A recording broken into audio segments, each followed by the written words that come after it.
चलिए, तो मैं कुलदीप शर्मा, कैमरे की उधर हंसराज आ रही है। ये हमारा आज इंडक्शन मोटर का दूसरा लेक्चर है। पहला हम बना चुके हैं, दूसरा लेक्चर है। इसमें सबसे पहले यहाँ लिख रखा है हमने फ्रीक्वेंसी। तो शुरू के 2-3 मिनट हम फ्रीक्वेंसी पे खर्च करेंगे। ये एक्चुअल में इंडक्शन मोटर चल रही है, ये हमारी इंडक्शन मोटर है।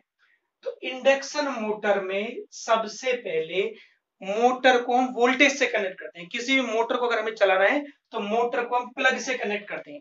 तो ये हमारा सप्लाई वोल्टेज है। ये सप्लाई वोल्टेज हमने किसको प्रोवाइड किया है? वाइंडिंग को। अब वाइंडिंग को सप्लाई वोल्टेज प्रोवाइड करेंगे तो वाइंडिंग में क्या फील होगी? करंट।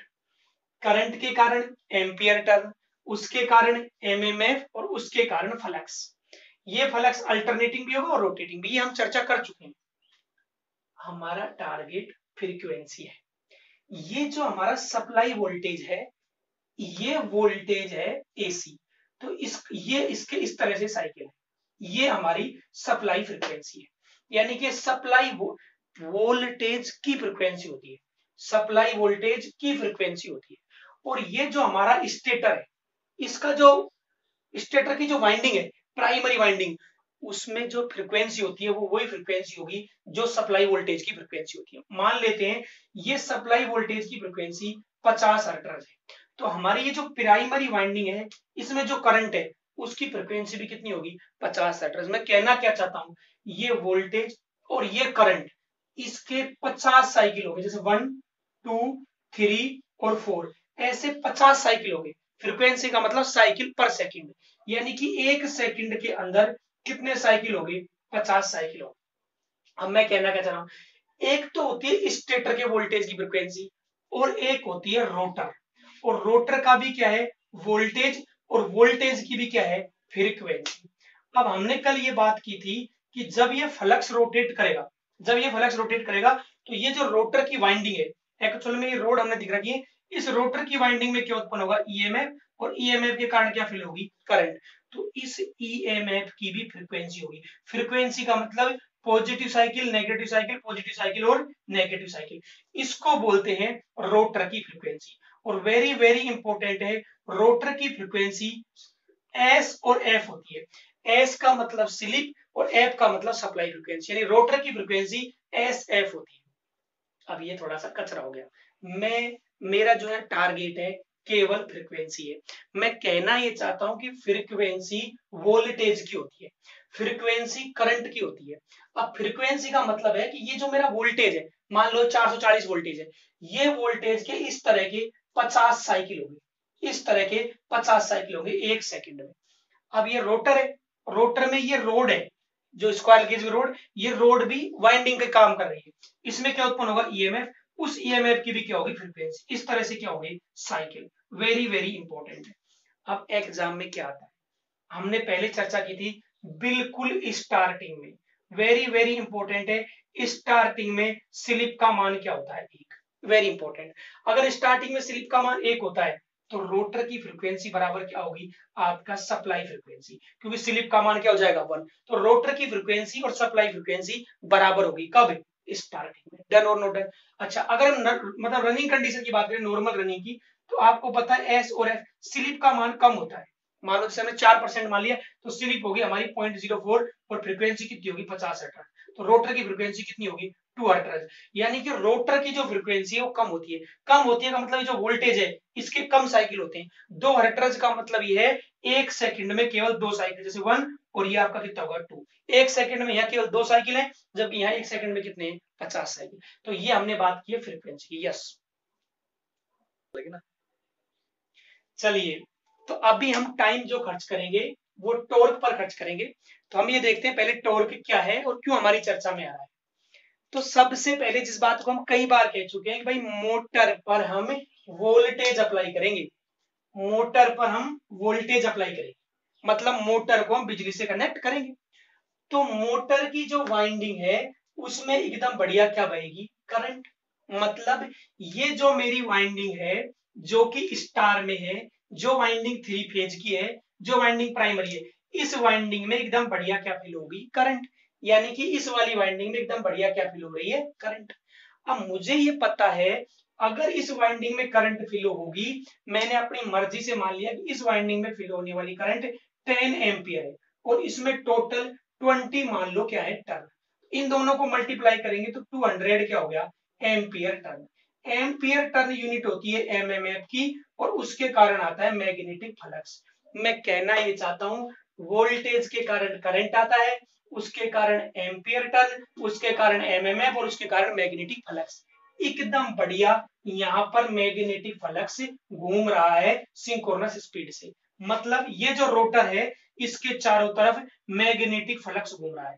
कौन सी स्पीड से? सिंक्रोनस स्पीड से। यानी कि यहाँ फ्लक्स है और किसका? स्टेटर का फ्लक्स है और कौन सी स्पीड से घूम रहा है? सिंक्रोनस। जब ये फ्लक्स सिंक्रोनस स्पीड से घूमेगा, जब ये फ्लक्स सिंक्रोनस स्पीड से घूमेगा तो ये रोटर है, रोटर में सिलोट है और सिलोट में वाइंडिंग है। तो जब ये जो सिलोट की ये वाइंडिंग है, मतलब सिलोट की वाइंडिंग, इसमें कोई वोल्टेज नहीं है, कोई करंट नहीं है, सप्लाई से कनेक्ट नहीं है, लेकिन इस वाइंडिंग के चारों तरफ कौन घूम रहा है? मैग्नेटिक फ्लक्स घूम रहा है। मतलब यहाँ मैग्नेट घूम रहा है, मैग्नेटिक फ्लक्स घूम रहा है। मैग्नेट का मतलब बिजली नहीं होता, यहाँ मैग्नेटिक फ्लक्स घूम रहा है। लेकिन जब इस मैग्नेटिक फ्लक्स का संपर्क इस वाइंडिंग से होगा, इस वाली वाइंडिंग से होगा, तो इस वाइंडिंग में क्या उत्पन्न होगा? ईएमएफ। और ईएमएफ के कारण क्या फील होगी? करंट। मतलब ये जो मैग्नेटिक फ्लक्स घूम रहा है ये चमत्कार से कम नहीं है। यहाँ मैग्नेटिक फ्लक्स घूम रहा है और मैग्नेटिक फ्लक्स के कारण ये रोटर की वाइंडिंग में क्या उत्पन्न होगा? ईएमएफ। और ईएमएफ के कारण इस वाइंडिंग में क्या फील होगी? करंट। मेरा टारगेट क्या है? टॉर्क। स्टेटर का फ्लक्स और रोटर की करंट, इन दोनों के मध्य रिएक्शन होती है, जबरदस्त रिएक्शन। मतलब स्टेटर का फ्लक्स और रोटर की करंट, इन दोनों के मध्य रिएक्शन होती है, तो इसके परिणाम स्वरूप क्या उत्पन्न होता है? टॉर्क। वेरी वेरी इंपॉर्टेंट है। लेकिन इंडक्शन मोटर में वास्तव में टॉर्क होता है, टॉर्क प्रोपोर्शनल फाई, और ये होता है आपका I2 और क्या हो गया? cos ∅2। अब मैं दो बातें कहना चाहता हूँ। टॉर्क क्या है? एक्चुअल में टॉर्क एक फोर्स है, यानी एक बल है, लेकिन वो बल कैसा है? वो गोल वस्तु को घुमा रहा है, तो गोल वस्तु को घुमाने वाला बल ही क्या कहलाता है? टॉर्क। और इस टॉर्क के कारण हमारा रोटर क्या करने लग जाएगा? घूमने लग जाएगा। तो हमारी चर्चा में कुल मिलाकर क्या आ गया? टॉर्क, सप्लाई वोल्टेज, फिर करंट, फिर एम्पियर टर्न, फिर एमएमएफ, फिर मैग्नेटिक फ्लक्स। मैग्नेटिक फ्लक्स क्या कर रहा है? घूम रहा है। मैग्नेटिक फ्लक्स का क्या हुआ? संपर्क किससे? वाइंडिंग से। फिर वाइंडिंग में क्या उत्पन्न हुआ? ईएमएफ। ईएमएफ के कारण क्या फ्लो हुई? करंट। तो रोटर की करंट और स्टेटर का फ्लक्स, इन दोनों के बीच रिएक्शन और उसके परिणाम स्वरूप एक बल उत्पन्न हो रहा है जो इस वस्तु को क्या कर रहा है? घुमा रहा है। उसे हम बोलते हैं टॉर्क। फाई I2 और cos ∅2 प्लस इस टॉर्क की यूनिट होती है न्यूटन मीटर या क्या होती है? जूल। तो अब हम इस टॉर्क पर ही बात करेंगे घूम घूम करके। यस। अब ये जो फ्लक्स घूम रहा है, इस फ्लक्स के कारण यहाँ पर क्या उत्पन्न हो रहा है? ईएमएफ। तो ये जो फ्लक्स है इसके कारण क्या उत्पन्न हो रहा है? ईएमएफ। यानी कि मैंने मान लिया इसको E2, यानी ये फ्लक्स है उसके कारण यहाँ पर क्या उत्पन्न हो रहा है? ईएमएफ, मतलब वोल्टेज। तो देखो टॉर्क प्रोपोर्शनल क्या हो जाएगा? फाई की जगह हम क्या लिख सकते हैं? I2, सॉरी फाई की जगह लिख सकते हैं E2 और क्या हो गया आपका? I2 और क्या हो गया? cos ∅2। परिवर्तन क्या है? अरे भाई ये जो फ्लक्स है उसके कारण ही तो यहाँ पर ईएमएफ उत्पन्न हो रहा है, वोल्टेज उत्पन्न हो रहा है, तो फ्लक्स के कारण ईएमएफ, तो मैंने यहाँ क्या लिख दिया? E2। अब देखो टॉर्क के स्थान पर टॉर्क पर। अच्छा अब हम बात करते हैं करंट की, यानी कि करंट। पहले तो ये बात करते हैं ये करंट है कहाँ? रोटर में। रोटर में कहाँ है? रोटर की वाइंडिंग में। वाइंडिंग में कहाँ है? कोयल में। और कोयल का मतलब कहाँ है? कंडक्टरों में। और स्क्वायरल केज के केस में ये जो रोड है इन छड़ों में क्या? अरे भाई ये करंट है, करंट तो वाइंडिंग में फील होगी। कौन सी? रोटर की वाइंडिंग। ये रोटर की वाइंडिंग है, इनमें करंट फील हो रही है। लेकिन ये तो स्क्वायरल केज है, करंट फील होती है वाइंडिंग में। वाइंडिंग का मतलब कोयल में, और कोयल का मतलब कंडक्टर में, यानी कॉपर के तार में करंट फील हो रही है, और यहाँ छड़ में फील हो रही है, यानी ये करंट होगी हमारी I2। तो सबसे पहले हम बात करेंगे करंट I2 की। तो इतना तो हमें पता है कि करंट कहाँ फील हो रही है? रोटर की वाइंडिंग में। तो करंट तो हम बचपन से जानते हैं, वोल्टेज अपॉन क्या होता है? इंपीडेंस। वोल्टेज अपॉन क्या होता है? इंपीडेंस। अब ये क्या झोल है? करंट कहाँ का है? रोटर का। तो भाई वोल्टेज भी किसका है? रोटर का, यानी रोटर का वोल्टेज लिखेंगे हम E2। अच्छा तो आप ये इंपीडेंस भी किसका है? रोटर की वाइंडिंग का। अब देखो क्या है? अरे भाई ईएमएफ रोटर में, करंट रोटर में, और इंपीडेंस भी रोटर में। वेरी वेरी इंपॉर्टेंट है। लेकिन ध्यान रखना इस पर स्लिप का प्रभाव आता है करंट पर, तो ये हो जाएगा I2, आपका जो I2 है ये हो जाएगा SE2 अपॉन क्या हो जाएगा Z2। बस मामला डन। तो टॉर्क के स्थान पर टॉर्क, प्रोपोर्शनल के स्थान पर प्रोपोर्शनल, और E2 तो आपका E2 है ही। I2 के स्थान पर हम क्या लिख देंगे SE2 अपॉन क्या लिख देंगे Z2, और आपका cos phi2 के स्थान पर क्या है cos phi2। तो torque proportional very very important है, कई बार एग्जाम में आया है। ई और ई यानी कि टॉर्क प्रोपोर्शनल होता है E2 के स्क्वायर के प्रोपोर्शनल, या फिर E2 को हम सीधा वोल्टेज समझ सकते हैं, टॉर्क प्रोपोर्शनल होता है V के स्क्वायर के। वेरी वेरी इंपॉर्टेंट है, कई बार एग्जाम में आया है कि टॉर्क किसके प्रोपोर्शनल है V स्क्वायर के। कैसे आया भाई, एक ई तो ऑलरेडी था। करंट क्या होता है वोल्टेज अपॉन इंपीडेंस, ई और ई क्या हो गया ई स्क्वायर। मतलब ये एक्चुअल में सही तो ई है, लेकिन हम इसकी जगह वी भी यूज कर सकते हैं। तो एग्जाम में डायरेक्ट आता है कि 3 फेज इंडक्शन मोटर में टॉर्क किसके प्रोपोर्शनल होता है, तो आंसर आएगा वी स्क्वायर के। अब देखो, अब एग्जाम में कई बार क्वेश्चन, कौन सा टॉपिक चल रहा है, टॉर्क। काई का टॉर्क फोर्स है जो इस गोल वस्तु को क्या कर देगा, घुमा देगा। तो गोल वस्तु घुमाने वाला फोर्स ही क्या कहलाता है, टॉर्क। और यहां से एक निष्कर्ष निकल कर आया है कि टॉर्क प्रोपोर्शनल क्या होता है वी स्क्वायर। अब देखो एग्जाम में एक क्वेश्चन आता है कई बार। अब देखो वो क्वेश्चन क्या है, क्वेश्चन ये है कि अभी मैं यहाँ देख रहा हूं कि टॉर्क है वो प्रोपोर्शनल वी स्क्वायर है। अब एग्जाम में क्वेश्चन ये आता है कि यदि वोल्टेज को हम 10% बढ़ा दें, वोल्टेज को हम 10% क्या कर दें बढ़ाते, तो टॉर्क कितना परसेंट बढ़ेगा, ये क्वेश्चन है। तो देखो सबसे पहले मैंने वोल्टेज मान लिया, मान लो 10 वोल्ट है, डन। तो मेरा टॉर्क क्या हो जाएगा, आपको पता है 10 का स्क्वायर क्या हो जाएगा, यानी 100। आप ये समझो ये 100 न्यूटन मीटर है। अब इसने कहा नहीं जी मैं वोल्टेज को 10% बढ़ाऊंगा, तो आपको पता है 10 को जब 10% बढ़ाएंगे तो हमारा नया वोल्टेज कितना हो जाएगा 11 वोल्ट। डन और नोट डन। तो हमारा टॉर्क क्या हो जाएगा 11 का स्क्वायर यानी 121 न्यूटन मीटर। तो टॉर्क जो हमारा 100 था अब कितना हो गया 121, कितना पर बढ़ा है 21 अपॉन 100 इंटू 100। तो हमारा टॉर्क कितना परसेंट बढ़ जाएगा 21% बढ़ जाएगा। क्या झोल है भाई, टॉर्क प्रोपोर्शनल वी स्क्वायर है। ये कह रहा है यदि मैं वोल्टेज को 10% बढ़ा दूं तो टॉर्क कितनी परसेंट बढ़ेगा। मैंने वोल्टेज को 10 मान लिया, तो टॉर्क कितना हो जाएगा 10 का स्क्वायर मतलब 100।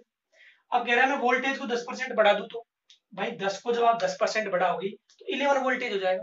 तो 11 का स्क्वायर 121, तो कितना परसेंट आपका टॉर्क बढ़ गया 21%। ऐसे 10% घटा के भी आप दे सकते हैं। मान लो अभी ये होता है कि भाई वोल्टेज को मैं 10% घटा दूं, तो अब नया वोल्टेज कितना हो जाता है 9 वोल्टेज। आपको पता है टॉर्क प्रोपोर्शनल क्या होता है 81। अब देखो पहले 100 था अब 81 है, तो कितने का अंतर है, ये आपका 19% आपका टॉर्क क्या हो जाएगा कम हो जाएगा। तो यहां से एक बात निकल कर आई है कि टॉर्क प्रोपोर्शनल क्या होता है वी स्क्वायर। चलिए अब हम इस दुनिया में कहां चलते हैं, अब देखो, तो देखिए टॉर्क प्रोपोर्शनल अब तक का सीन क्या है, एक तो स्लिप है, इसके अलावा क्या है E2 का स्क्वायर है, अपॉन में क्या है Z2 इंटू कोस फाई2। अब इतना तो हमें भी पता है कोस फाई2 क्या है पावर फैक्टर, किसका रोटर का। अब हमें ये पता है बचपन से ही कि टॉर्क प्रोपोर्शनल क्या हो गया S और E2 का स्क्वायर अपॉन क्या हो गया Z2। ये power factor R upon Z भी होता है, वेरी वेरी इंपॉर्टेंट है। अब रोटर का भाई हमको पता है power factor R upon Z है, लेकिन रोटर का पावर फैक्टर, तो रोटर के लिए हम लिखेंगे 2 और स्टेटर के लिए लिखेंगे 1, तो R2 अपॉन क्या हो गया Z। वेरी वेरी इंपॉर्टेंट है, यहां से एक निष्कर्ष निकल कर आता है कि टॉर्क किसके प्रोपोर्शनल होता है रेजिस्टेंस की। वेरी वेरी इंपॉर्टेंट है, टॉर्क प्रोपोर्शनल रेजिस्टेंस, रेजिस्टेंस है ये किसका रोटर का। रोटर में किसका रेजिस्टेंस, रोटर की वाइंडिंग का। रोटर की वाइंडिंग में किसका रेजिस्टेंस कोयल का, और कोयल में किसका रेजिस्टेंस कंडक्टर का। अगर रोटर का रेजिस्टेंस ज्यादा है जी, क्या ज्यादा है रोटर का रेजिस्टेंस, तो टॉर्क भी ज्यादा होगा। वेरी वेरी इंपॉर्टेंट है, अगर रेजिस्टेंस ज्यादा तो टॉर्क भी क्या होगा ज्यादा। स्लिप रिंग इंडक्शन मोटर या वाउंड रोटर इंडक्शन मोटर, इसमें हम बाहर से रेजिस्टेंस जोड़ देते हैं, तो रेजिस्टेंस बढ़ जाता है तो टॉर्क भी क्या होता है ज्यादा। किसका स्लिप रिंग इंडक्शन मोटर का। क्यों, क्योंकि स्लिप रिंग इंडक्शन मोटर में हम रेजिस्टेंस बढ़ा सकते हैं, किसका मतलब उसका रोटर का, तो रेजिस्टेंस बढ़ जाएगा तो टॉर्क भी क्या हो जाएगा बढ़ जाएगा। चलिए तो ये हमने आपको बताया। अब हम इस दुनिया में कहा चल रहे हैं आगे। अब थोड़ा सा बात कर लेते हैं रोटर की। रोटर है, इस रोटर में क्या है, सिलोट जी, रोटर में सिलोट्स हैं, सिलोट्स में क्या है, वाइंडिंग। तो हमने मान ली कि जस्ट मान लेते हैं 3 फेज की वाइंडिंग, तो स्टेटर में नहीं, रोटर में 3 फेज की वाइंडिंग, ये मैंने मान लिया, ये 3 फेज की क्या है, वाइंडिंग, ये 3 फेज की वाइंडिंग है, और ये मैंने मान लिया कि ये वाइंडिंग इस तरह से शॉर्ट सर्किट में मान लिया, क्योंकि ओपन सर्किट में करंट फिर क्या चल रहा है, रोटर किसका, 3 फेज इंडक्शन मोटर का, रोटर में सिलोट, सिलोट में वाइंडिंग, इस वाइंडिंग में ईएमएफ उत्पन्न होगा, यानी कि E2। तो जब ईएमएफ उत्पन्न होगा तो ईएमएफ के कारण इस वाइंडिंग में क्या फिल होगी, करंट। तो मैंने मान ली वो करंट क्या है, I2। तो रोटर की वाइंडिंग में करंट फिल हो रही है, तो जब रोटर की वाइंडिंग में करंट फिल होगी तो करंट क्या होगी, करंट फिल हो रही है कहाँ, रोटर की वाइंडिंग में। तो रोटर की वाइंडिंग का वो गुण जो करंट का विरोध करे उसे हम बोलेंगे रेजिस्टेंस, यानी R2। और ये जो करंट है वो एसी है, एसी करंट बार बार क्या होती है, बदलती है, कभी 0 एम्पियर, कभी 5 एम्पियर, कभी 10 एम्पियर, कभी 0 एम्पियर। तो ये वाइंडिंग में करंट बार बार क्या हो रही है, बदल रही है। तो इस वाइंडिंग का वो गुण जो करंट के बदलने का क्या करे, विरोध, उसे बोलते हैं इंडक्टेंस, और उसका रिएक्टेंस हो जाएगा X2, R2 X2 और Z2। समझ में नहीं आया, पता नहीं क्या जोड़, एक मिनट। यस, तो मैं अब आपको समझा रहा हूं R2 X2 और एक है आपका Z2, ये मेरा टारगेट है, ये समझा रहा हूं R2 X2 और Z2। एक तो स्टेटर है और एक रोटर है। स्टेटर में जो वाइंडिंग है उसे बोलते हैं प्राइमरी, और रोटर में उसे क्या बोलते हैं, सेकेंडरी। तो ये जो प्राइमरी है उसका रेजिस्टेंस X1 और रिएक्टेंस रेजिस्टेंस R1 और रिएक्टेंस X1, सेकेंडरी के रेजिस्टेंस को R2 और रिएक्टेंस को X2। बस मैं थोड़ी सी फीलिंग इसके बारे में आपको बता रहा हूं कि क्या है। सबसे पहले वोल्टेज से कनेक्ट किया, कहां से आया वोल्टेज, जीएसएस से, अल्टरनेटर से। किसको कनेक्ट किया, हमारे घर की मोटर को, कुएं वाली मोटर को कनेक्ट कर दिया। तो वोल्टेज के कारण क्या फिल होगी, करंट। कहां फिल होगी करंट, वाइंडिंग में। कितने फेज की वाइंडिंग है, 3 फेज। तो जब इस वाइंडिंग में करंट फिल होगी, कॉपर के तार में करंट फिल होगी, तो कॉपर के वायर की वो प्रॉपर्टी जो करंट का विरोध करती है, तो उसको बोलते हैं रेजिस्टेंस R1। डन। अब समस्या ये है कि ये जो करंट है ये बार बार क्या हो रही है, बदल रही है, कभी 0 एम्पियर, कभी 10 एम्पियर, कभी वापस 0 एम्पियर।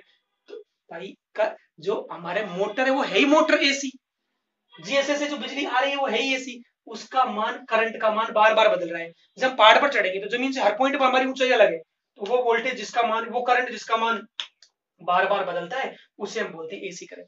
तो इस कॉपर के कोयल में बार बार करंट बदल रही है, तो इस कोयल का वो गुण जो करंट के बदलने का विरोध करे उसको बोलते हैं इंडक्टेंस, और उसका रेजिस्टेंस होता है इंडक्टिव रिएक्टेंस, यानी X1। ऐसे ही अब आपको पता है वोल्टेज, फिर करंट, फिर एम्पीयर टर्न, फिर एमएमएफ, फिर फ्लक्स। जब फ्लक्स घूमेगा तो इस वाली वाइंडिंग में उत्पन्न होगा ईएमएफ, और ईएमएफ के कारण इस वाली वाइंडिंग में क्या फिल होगी, करंट। रोटर की वाइंडिंग में करंट फिल हो रही है। अब जब रोटर की वाइंडिंग में करंट फिल हो रही है तो इस वाइंडिंग का वो गुण जो करंट का क्या करे, विरोध, उस गुण को बोलते हैं रेजिस्टेंस।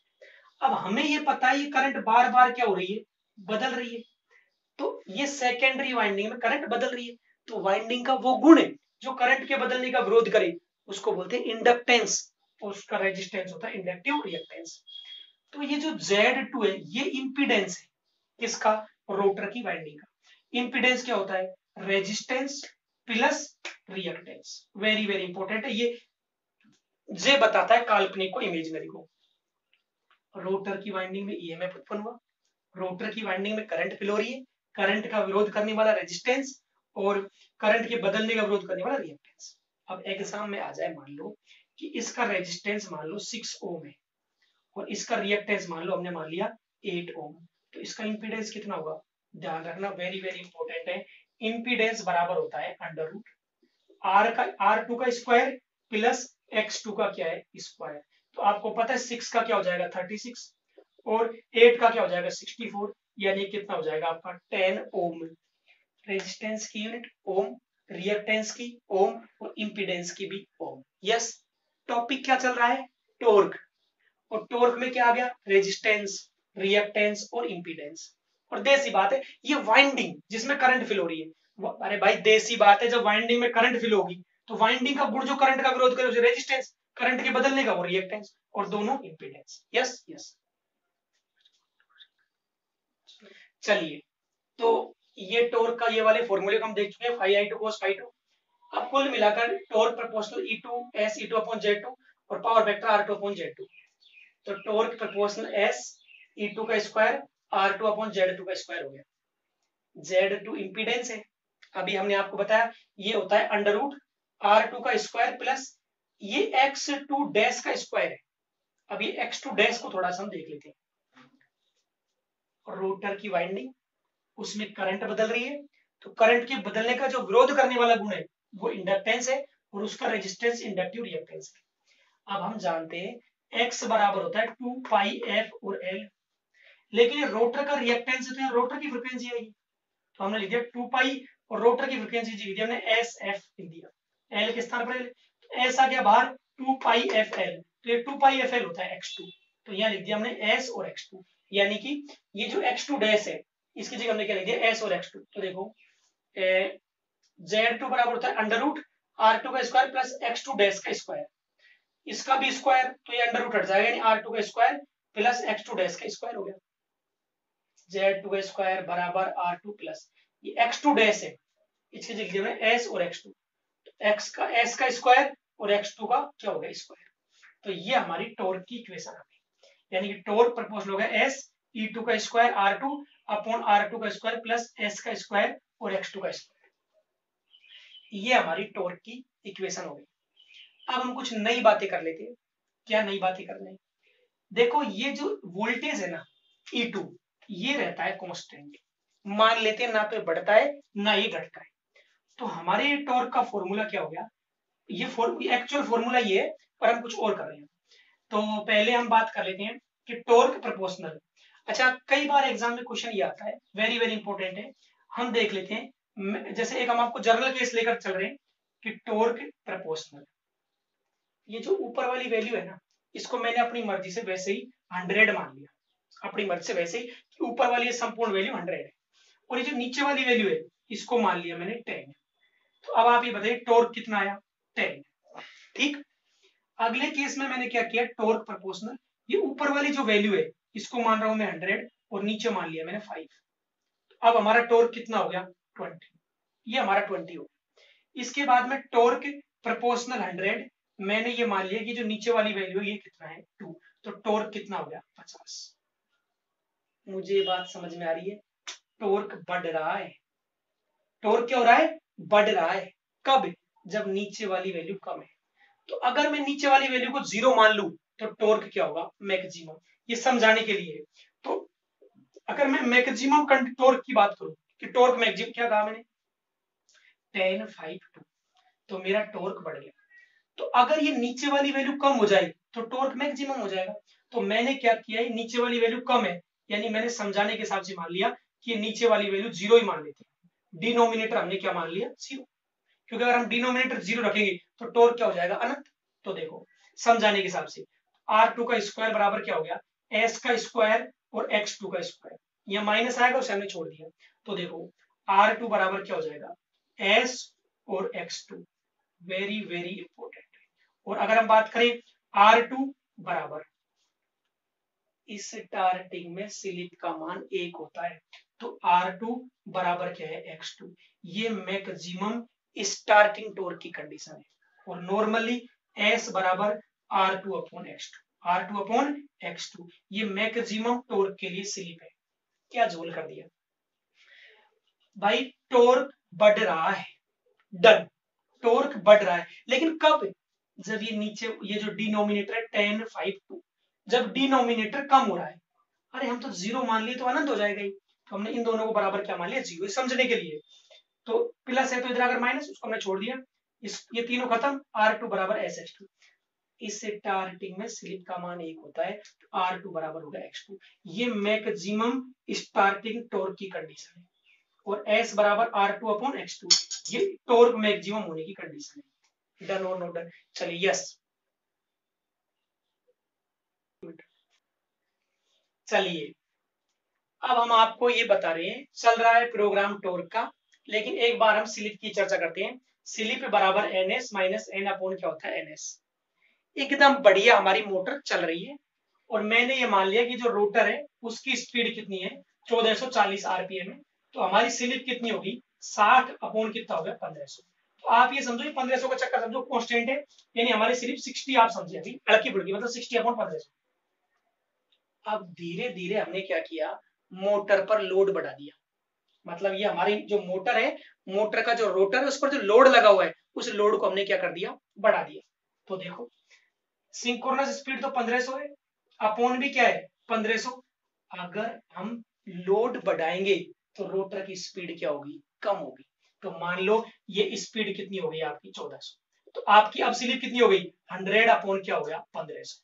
डन और नो डन, ये 60 और ये 100, तो आपकी स्लिप बढ़ी या नहीं बढ़ी, बिल्कुल बढ़ गई। हमने लोड और बढ़ा दिया, कौन सा, मैकेनिकल लोड, जो कहां पर है मोटर पर। अगर हम लोड बढ़ाएंगे तो क्या होगा, जैसे हम किसी भी मशीन पर लोड बढ़ाते हैं तो उसकी स्पीड क्या हो जाती है, कम हो जाती है। अगर उसकी स्पीड कम हो जाएगी तो देखो, मान लो यहाँ 1400 थी तो 1350, अब हमारी स्लिप कितनी होगी 150 अपॉन कितना होगा 1500। तो यहाँ 60, फिर यहाँ 100 और यहाँ 150। तो लोड बढ़ाने पर, वेरी इंपॉर्टेंट है, लोड बढ़ाने पर 1440, 1400 और 1350 स्पीड क्या हो जाती है, कम हो जाती है। और अगर स्पीड कम हो रही है तो स्लिप का मान क्या हो रहा है, बढ़ रहा है। वेरी वेरी इंपॉर्टेंट है, स्लिप का मान क्या हो रहा है, बढ़ रहा है। तो स्लिप का मान बढ़ रहा है, आप ये मान लो जब लोड ज्यादा होगा तो स्पीड कम होगी और स्लिप का मान क्या होगा, ज्यादा। तो एक केस है जब स्लिप का मान हाई हो, वेरी वेरी इंपॉर्टेंट है, जब स्लिप का मान क्या हो, हाई। तो जब स्लिप का मान हाई है तो स्लिप का स्क्वायर भी क्या होगा, हाई होगा। और अगर स्लिप का स्क्वायर हाई होगा तो देखो टॉर्क प्रोपोर्शनल एस, ये जो E2 का स्क्वायर है ये कांस्टेंट है इसलिए हमने इसको छोड़ दिया। अच्छा, अब ये आपका क्या हो गया R2 अपॉन, मैं ये कह रहा हूं अगर स्लिप ज्यादा है तो स्लिप का स्क्वायर भी क्या होगा, ज्यादा। तो हम इसको क्या कर देंगे, कांस्टेंट। सॉरी, अगर s ज्यादा है तो s का स्क्वायर ज्यादा होगा, तो ये मान ज्यादा होगा और ये क्या है, कम। तो इसको हम क्या कर देंगे, नेग्लेक्ट। अगर हम इसे नेग्लेक्ट कर देंगे तो ये क्या बच जाएगा, एस स्क्वायर अपॉन क्या हो जाएगा, x2 का स्क्वायर। इस s से स्क्वायर क्या हो गया, कैंसिल, और टॉर्क प्रोपोर्शनल क्या हो गया, 1/s। तो अगर स्लिप का मान हाई होगा तो टॉर्क प्रोपोर्शनल होगा किसके, 1/s के, यानी कि दोनों इनवर्सनली प्रोपोर्शनल हो। क्या झोल है, अरे भाई मोटर है तो मोटर पर लोड है, हमने लोड को धीरे धीरे बढ़ाया। अगर लोड बढ़ाएंगे तो स्पीड कम होगी, और स्पीड कम होगी तो स्लिप का मान बढ़ेगा।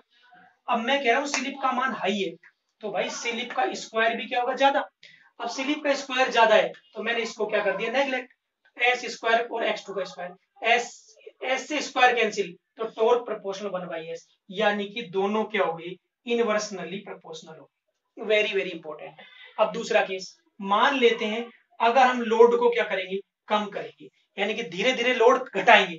तो अगर लोड घटाएं, जैसे मान लीजिए मोटरसाइकिल पे सवारी नहीं हो, लोड घटाएं, तो ऑब्वियस सी बात है स्पीड का मान क्या होगा, बढ़ेगा। और स्पीड का मान बढ़ेगा तो स्लिप का मान क्या होगा, घटेगा। इसी तरीके से हम समझ सकते हैं भाई, जैसे मान लो अभी आपका लोड कम कर दें और मान लो स्पीड बढ़ जाए और मान लो कितना हो जाए 1480, तो हमारा ये कितना हो जाएगा 20 अपॉन 1500, यानी कि स्पीड का मान बढ़ गया, लोड घटाने पर स्पीड का मान बढ़ गया और स्लिप का मान क्या हो गया, कम। तो मान लो स्लिप कम है तो अब केस आता है स्लिप आपकी मान लो लो है। वेरी इंपॉर्टेंट है, स्लिप, स्लिप क्या है, लो। अरे भाई स्लिप कम तब होगी जब लोड कम होगा। अब स्लिप आपकी अगर लो है तो ऑब्वियस सी बात है, अगर स्लिप कम है तो स्लिप का स्क्वायर भी क्या होगा, कम। तो अब इस टर्म को हम क्या कर देंगे, नेग्लेक्ट, और हमारा टॉर्क प्रोपोर्शनल क्या आ जाएगा, एस। क्योंकि भाई ये टर्म तो हमने नेग्लेक्ट कर दी तो ऊपर क्या बच गया, एस। तो वेरी वेरी इंपॉर्टेंट है, टॉर्क प्रोपोर्शनल क्या होगा, एस। कब, जब स्लिप का मान क्या होगा, लो। वेरी वेरी इंपॉर्टेंट है, यस यस।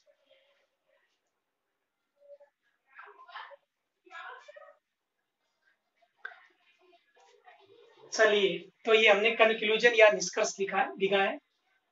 भाई मोटर है तो वोल्टेज से कनेक्ट किया, उसके कारण करंट, उस कारण एम्पियर टर्न, एमएमएफ और फ्लक्स, एकदम बढ़िया।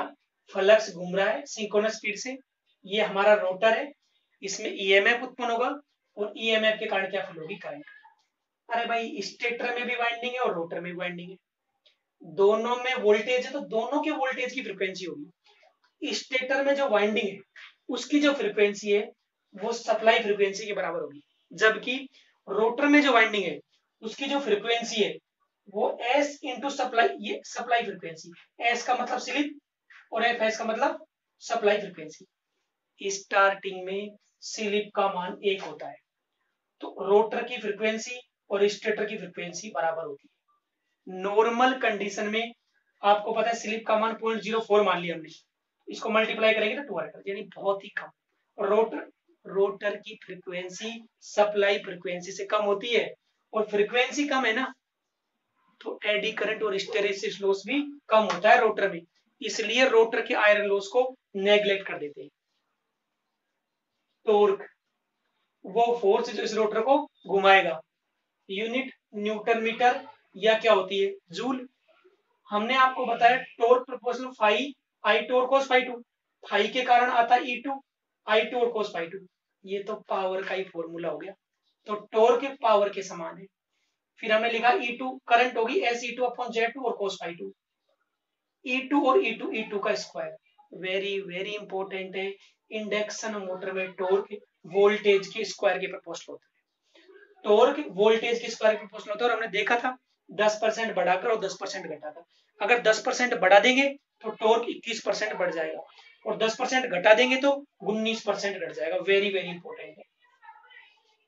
अच्छा, ये जो मैंने मैक्सिमम टॉर्क निकालने की कंडीशन जो तरीका बताया वो सही नहीं है, पर मैंने शॉर्टकट के लिए बताया।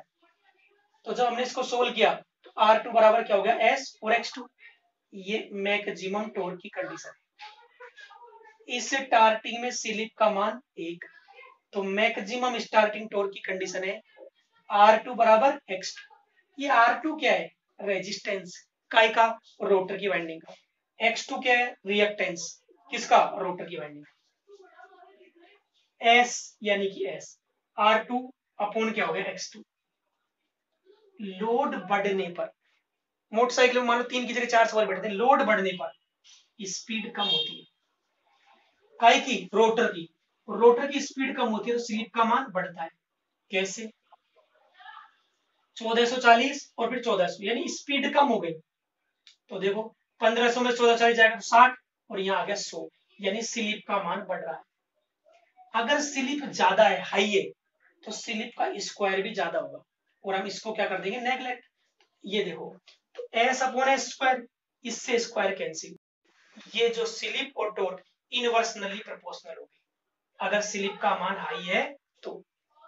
अगर लोड कम कर दे, मतलब मोटरसाइकिल पे 4 सवारी थी, मान लो 3 सवारी 2 सवारी, लोड कम तो स्पीड बढ़ जाएगी, और स्पीड बढ़ने से स्लिप का मान घटेगा। कैसे, 1400 और 1440, स्पीड बढ़ रही है, स्पीड बढ़ने से 100 और 60, स्लिप का मान कम हो गया। तो अगर स्लिप का मान लो है तो टॉर्क प्रोपोर्शनल स्लिप होगा। सप्लाई वोल्टेज, प्राइमरी वाइंडिंग को, उसके कारण करंट, फिर एम्पियर टर्न, फिर एमएमएफ, फिर फ्लक्स। स्टेटर का फ्लक्स, इसके कारण रोटर में ईएमएफ और उसके कारण करंट। स्टेटर का फ्लक्स और रोटर की करंट, इन दोनों के मध्य रिएक्शन होती है, क्या उत्पन्न होता है, टॉर्क, और उस टॉर्क के कारण रोटर क्या करता है, तो गोल वस्तु पर लगने वाला बल क्या कहलाता है, टॉर्क। मोटर है, बढ़िया, वोल्टेज से कनेक्ट किया, मोटर में किसको, प्राइमरी वाइंडिंग को, तो उसमें क्या फ्लो होने लगी, करंट। ये इजीली समझ में आ गया। ये इंडक्शन मोटर का दूसरा लेक्चर है, उसके बाद में आप 1-2 दिन में एक इलेक्ट्रॉनिक्स का वीडियो बनाएंगे, और इंडक्शन मोटर का वीडियो 1-2 दिन में रेगुलर आता रहेगा। समझे धैर्य से, काफी अच्छी बात है आपको हमने बताई। डन है, यस।